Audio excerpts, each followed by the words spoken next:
tiroteo entre dos delincuentes y unos 20 policías ocurrió en la ciudad de Limpio y aterrorizó a todos los pobladores. Entre los delincuentes abatidos figuran dos personas, una de ellas forma parte del primer comando capital, en tanto dos policías resultaron heridos.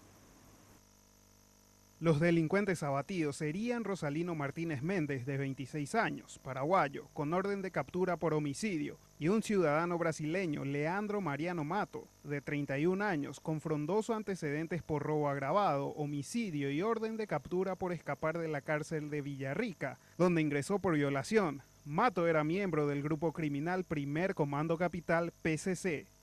Sí, él tenía una condena en el Brasil de 37 años y 20 antecedentes, pero que no era internacional en el Brasil.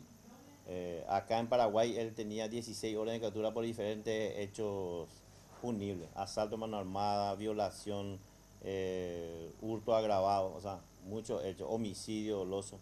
Unos 20 agentes de la División de Investigación de Delitos del Departamento Central participaron del allanamiento de un precario campamento en la zona de Limpio, a 500 metros de la avenida San José, que conduce a Piquetecué, lugar donde el grupo planeaba diversos atracos en la zona central. Su idea era llegar a formar un grupo grande para hacer asaltos a blindados. Su logística hasta ahora, lo que mostramos ayer, balísticamente hablando, ya era potente, pero la idea, según el primer detenido que tuvimos, era de que tratar de conseguir armas más gruesas, digamos, para llegar a hacer ese tipo de asalto.